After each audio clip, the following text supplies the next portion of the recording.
Hey guys, before we get off track, we're on chapter 2 in this, and I'm not going to push the button to get it done until the first one gets out of the way. I've done this in the past and they get all mixed up. This time I'm going to try to guard against that. Now, after I did the first one, kind of helps sink into my mind that it's setting everybody up for, the future. That's what number one's supposed to do. Number two is supposed to start connecting us to this particular thing. And I thought I would go and find out what all those words mean, right? So from the beginning of the book, from the first chapter here, we get some place where they're using two words together. They're using Bethlehem and Judah. That's why I couldn't read it. It's crazy. Bethlehem is like, it's the body. It's a house of bread. That's what Bethlehem means. It also, we also have Judah attached to it. So, and that is the city of David. Okay, both of this is a hill country. This is the house of bread. This is where they're from. Okay, so they're from the hill country. This is a good thing. All right, we want to have all these positive female energies coming from the hill country in these stories, okay? That's where these other female energies in the stories send their sons to go and find, get married there, because this is where the family is. Don't do it from the outside. The outside would be this side. They don't want you. No. They'll kill you. They'll certainly kill you. So we also get, there's the land of Moab, all right? And you have to understand that the land is our body, all right? Or the lower mind, it could be. But it says this is called of his father, all right? So this guy's name, who's Ruth, all right, the male part of this, because they traveled into this lower land, into this his father. What happens is this guy's name is Elimelech. All right, let's just say that. His name means my God is king. All right. Well, that's this first part here. This is king. This is king. My God is king. This is what happens. His God is king. Not, now what happens is, remember, she starts out whole and then he dies and then she's left with this trouble, right? Just as her sons go and marry someone from the outside and they die too, right? So anyways, Naomi, the name Naomi means pleasing. And it also, later on, she wants to say, don't call me that. Call me Mara because I'm bitter. Okay. Remember, we made this to, making up, this is Mary. All right. The two sons, the first son and the second son. First son is Malon, means sickness. And it also could mean the dance, which is, the first part of us, what we have to do. Trespass against God, the works. That's the thing, all right? And this would be Esau. We'd have to do this first. We have to do the works first, all right? And so its name means sickness. So, it's the sicknesses that we just don't have mother. We're broken. We have something wrong. We have a grievous head wound, all right? And so it also would mean like, our heart didn't work. This part of us was all stoved up, and this part of us has problems with the skin, leprosy and stuff like that. The other son's name is Shilan or something like that, all right? It means to waste, all right? It also means completion. So in the stories, this would wind up being the second half, the next half. What happens? We have to do Esau first, and then we become Jacob, right? So here, and this is called completion, and it's also called finished. finished, complete. This is what Jesus says, one of the last words, it is finished. Boom. And then he is raised from there. That's the same way with us. When our job is finished, immediately after the tribulation does all this stuff happen. Immediately after the tribulation does the earth go dark. It goes, because that's putting our mind out, putting the male side of us asleep, all right, through meditation. And then the the moon does no longer shine its light. In fact, it turns red. That means it goes from fooling us to being the real thing. All right, that's what red is. Red is, when it turns red, it means it's turned spirit. Spirit's blood. Blood is this idea. And of course, everyone on earth thinks this is a negative thing, but, it's being full. When you pour it out of blood, when the wrath of God happens and blood is knee high, or, at least neck high, it's a good thing. This idea of the grapes of wrath. Grape means spirit, and that also means blood, what's inside of us. It's just beautiful and gross at the same time, but it's beautiful. It's just written dark language, not meant to, it's meant to fool you, right?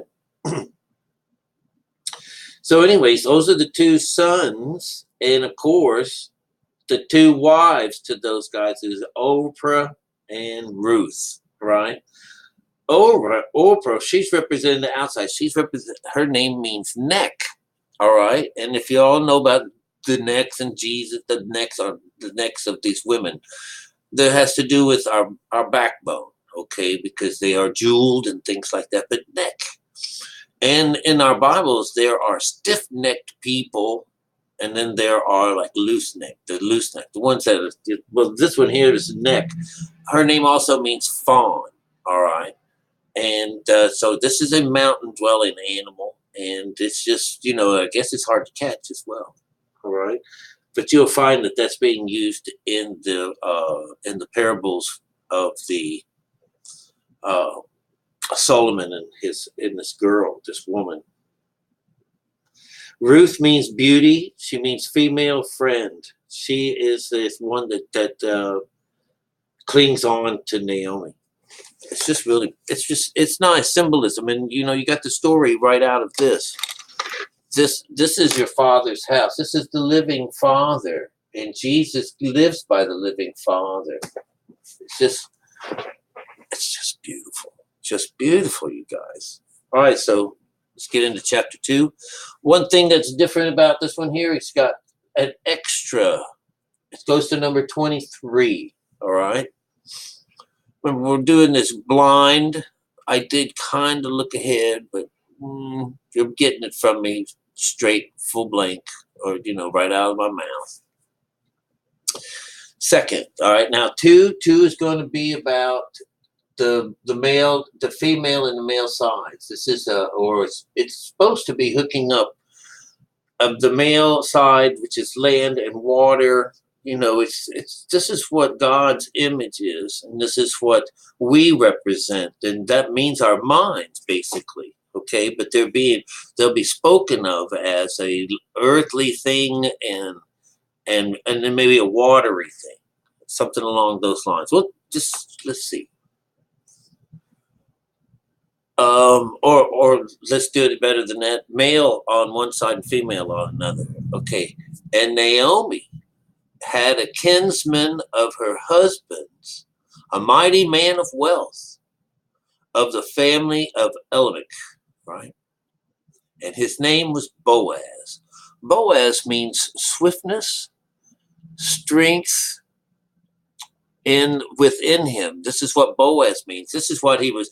He was rich. He had strength within him. He is someone of his father, of her husband's quality, was full of this. Whatever this richness is, would be God. All right. And Ruth, the Moabitess, said unto Naomi, "Let me go to the field and glean ears of corn after him, in whose sight I shall find grace."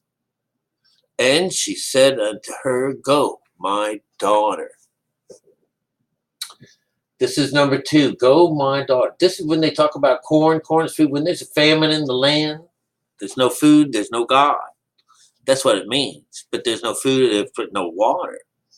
So anyways, she sends her daughter, sends her, go on, my daughter. Go on, my daughter. Right here. All right? Go out there. This is a great place to come and get something to eat where she can find and make happy someone who she's going to please. All right?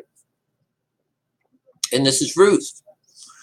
And she went and came and gleaned in the field after the reapers. And her hap was too light on the part of the field belonging to Boas, who was of the kindred of Elimelech. All right. Remember, they're always trying to get rid of their daughters and things to family members. This is number 7. This is the field. This is our body. The body itself, always. The field 7 also is, once we've jumped from the 6th into the day of the Lord, this is where all the food and all the business starts coming about. All right, so the day of the Lord. So 8 is going to be a control fixed situation. See what 8.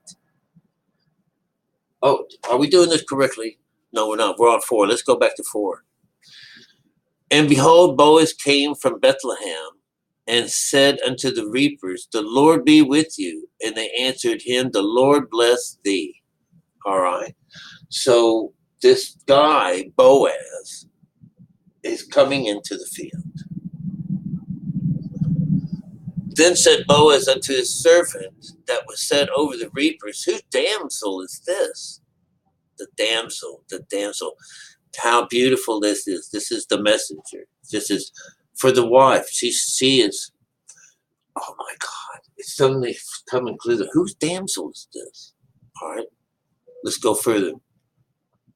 Then said Boaz unto his servants that was set over the reapers, whose damsel is this? And the servant that was set over the reapers answered and said, it is Moabitish damsel that came back with Naomi and out of the country of Moab. And 7. And she said, I pray you, let me glean and gather after the reapers among the sheaves. So she came and hath continued even from the morning until now, that she tarried a little in the house. 7, and in the house. The body, the container, the vessel. She's been in there doing work all day. And she, number 8. Then said Boaz unto Ruth, hearest thou not, my daughter? Go not to glean in another field, neither from hence, for abide here fast by my maidens. This is a good thing. Abide here fast, by here fast. This would be 8 as a control number. You don't do it to anybody else. Don't work for anyone else. She's been laboring in the fields, doing nice things. This is what she's been doing with the keeper of the fields, the guy that's in charge of this. She's been wonderful, helping everyone out. Boaz is now claiming, I'll take you. I will take you. All right. No more of this. Stay here with my maidens. Stay here with mine. That's a controlling number. All right. Don't go from hence, but abide here fast by my maidens. And then we come to 9. Let thine eyes be on the field that they do reap, and go thou after them. Have I not charged the young men that they shall not touch thee? And when thou art when you are athirst, go into the vessels and drink of that which is the young men have drawn. This is number 9. So when the young man is drawing, she's supposed to give some to him. So she's being taught now what to do. All right. And this is a 3. The 3 is representing a combination of the people coming together. But in this space here, we still, it doesn't go further than 6. But let's see what we do. Let's see what we get out of this. Number 10.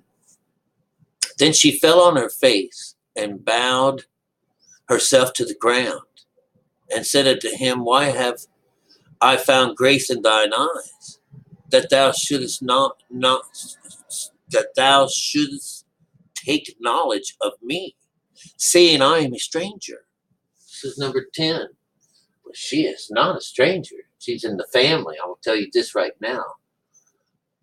All right. That was a question anyways. 11.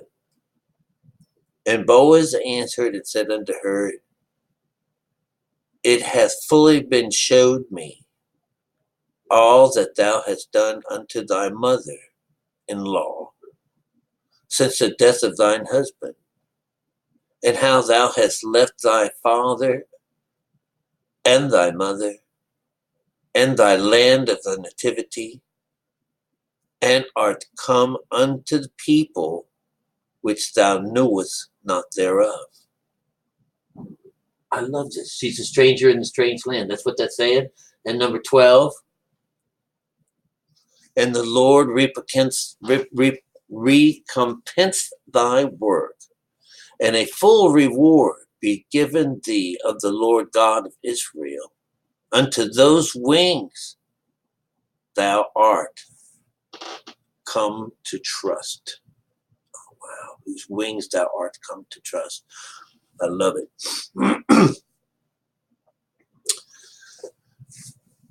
This is number 12. Thou wings. So this is a very positive situation. 12 is a 3. It's a joining. The whole idea about this 3 is about the way the number system works. It's kind of flawless. But what we get on this 12 is the Lord will recompense thy work. You get repaid for your business. This is where, when we make it over to this other side, it does wind up. It's what we get paid back. Is all of ours. When we're over here working for the devil, he takes all of our earnings, and when we come over here to the other side, you're giving back all of this because you actually did all this. This was God's will, and we traded ourselves over to this other side for a price, and that price was that we know that when we're done with this, we're going to be paid back in full. And that's what it means to be remembered and to be reborn and to be restored.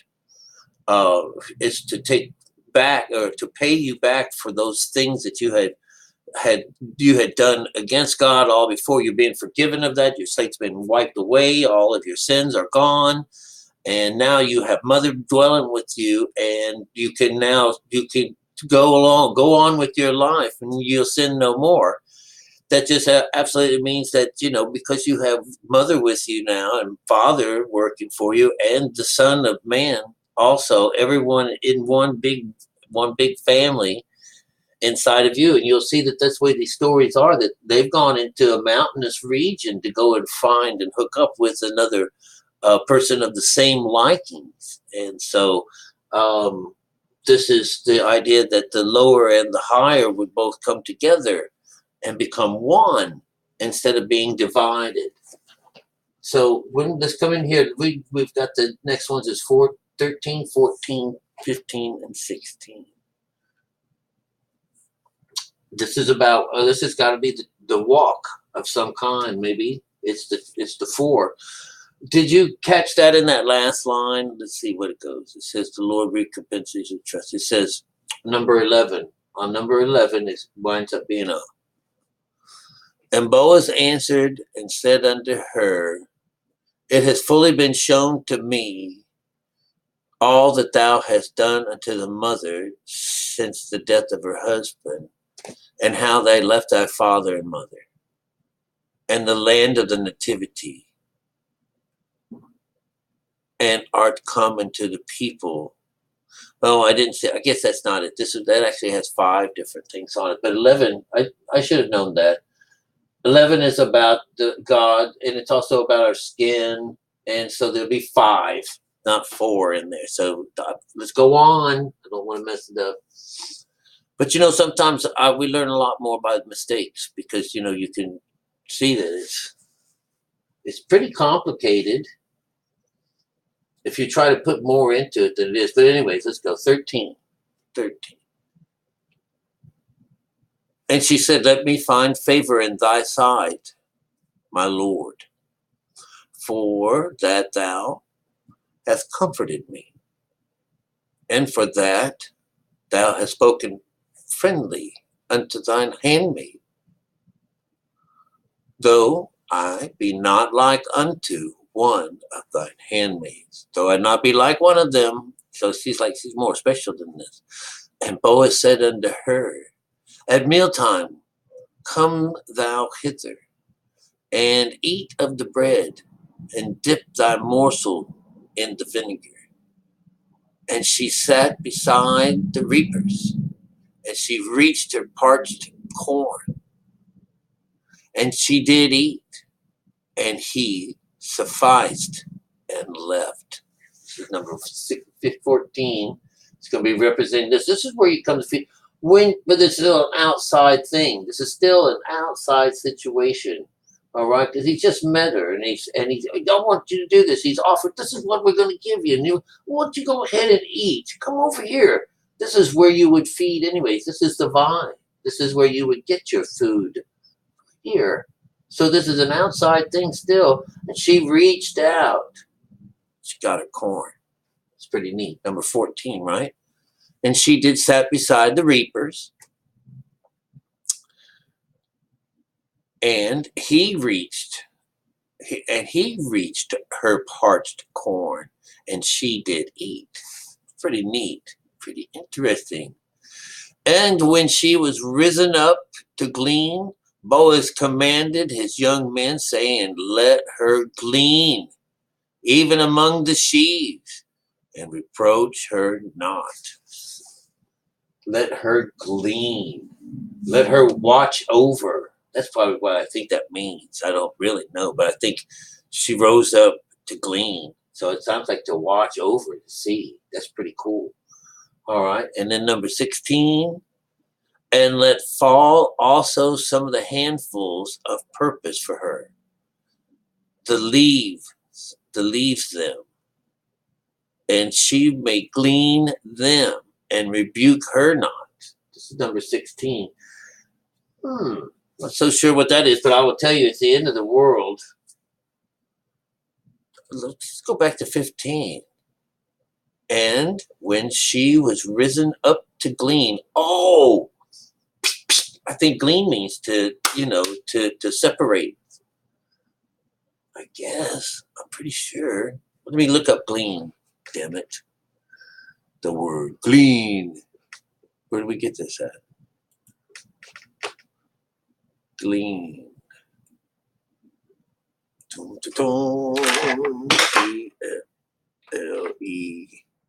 That's how you spell it? Glean. It's a verb, a third person, singular, simple, present gleans, presents gleaning, simply pass and pass. To glisten, to gleam, to shine over these people. Damn it. All right, let's go back to town here. All right, and maybe it has to do with the stars. That's that's very much could be because this is where the stars, to glean over them. That's pretty interesting. We'll think about that. Maybe this air and theta of this whole business. And number 16, let's see if we can break that one up real fast.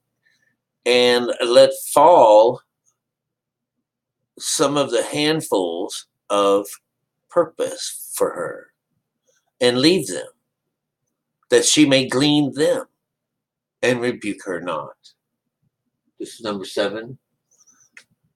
I'm not so sure what it's going to mean, but anyways, don't correct her. Don't yell at her. That's what rebuking means, to correct something. All right, so here we have the next 4. It's going to be 17, 18, 19, and 20. So she gleaned in the field until even, and beat out that she had gleaned, and it was about an elp of barley. Jesus, it is so hard to read this stuff. This is number 17. And he beat out of something of barley. All right. Number 18.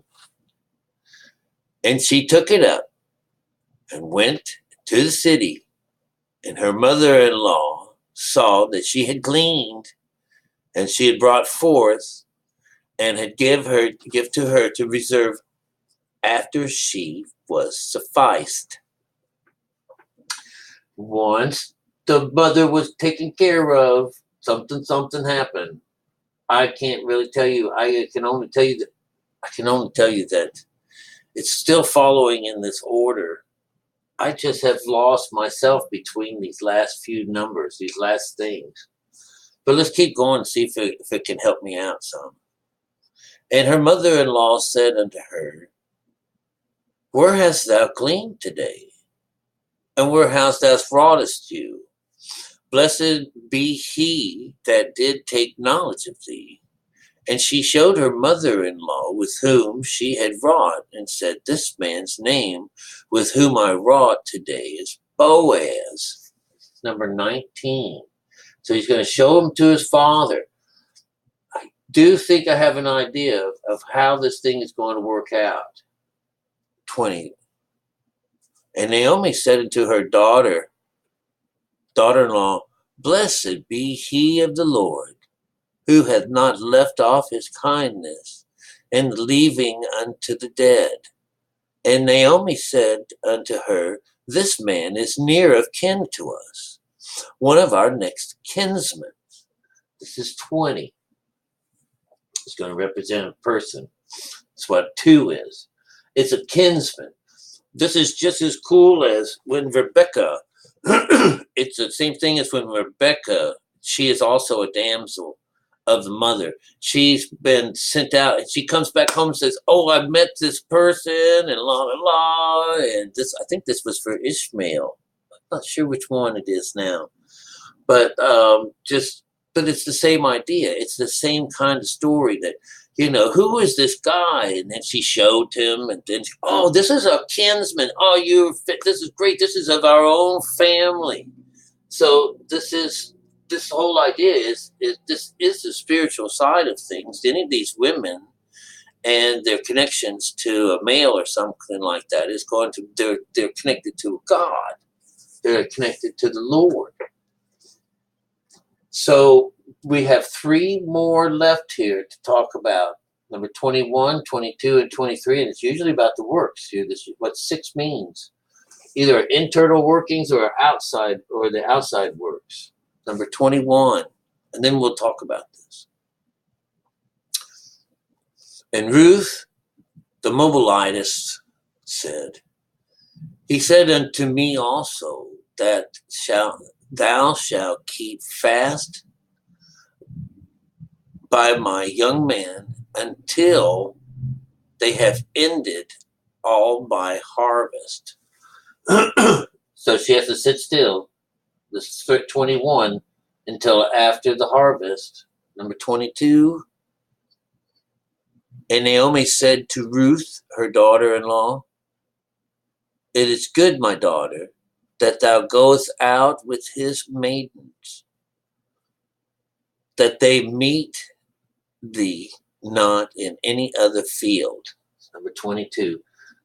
That it's good. It's good that he goes out and meets them. 22. Let's do that again. And Naomi said to Ruth, her daughter-in-law, It is good, my daughter, that thou go out with his maidens, that they meet thee not in any other field. And then 23. So she kept fast by the maidens of Boas to clean until the end of barley harvest and all the wheat harvest, and dwelt with her mother-in-law.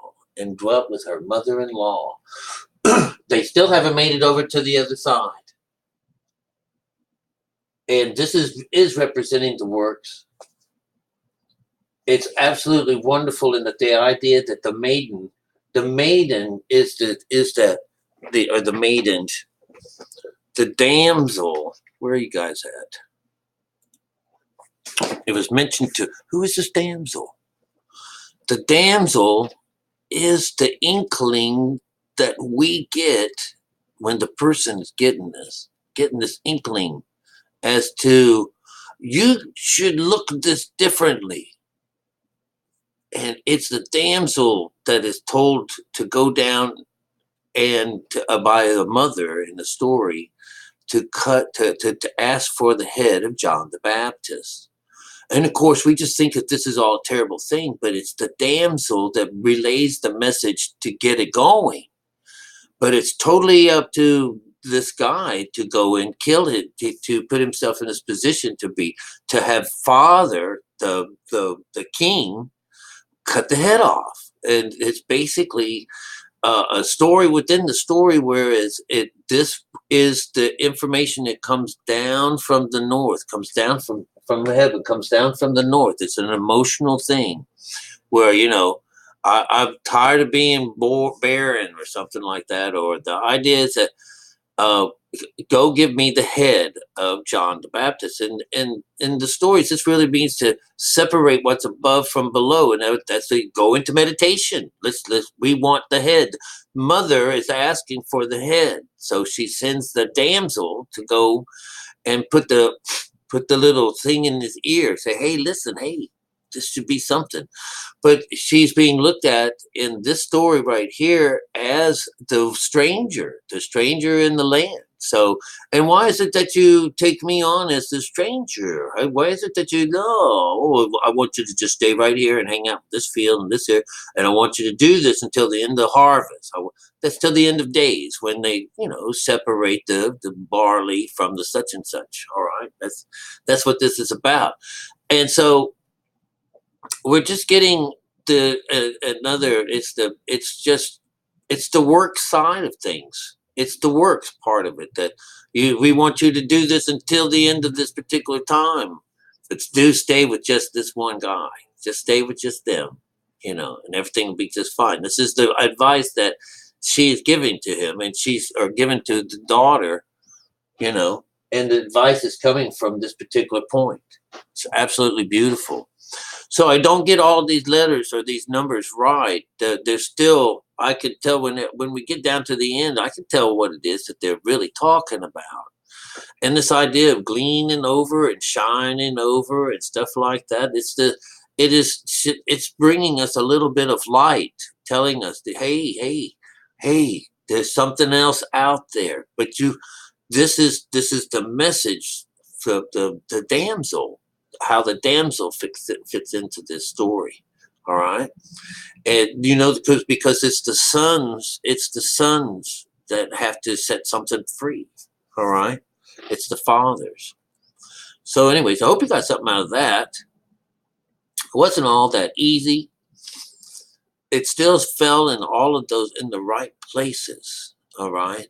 Because she's out there in the fields practicing, getting some corn, and corn is a good thing. It's really, when they talk about famine in the land, there is no corn, and at least where she is at on this mountaintop, there's plenty corn, plenty everything. They're from the mountain. There's families, they're connected, But until she can get her shit going on, even her husband in the stories is really still alive in these things. The two sons, they're just doing their works while they're in the situation, and they can't help it. They've killed their own husbands by being in the spiritual spot that they're in. All right.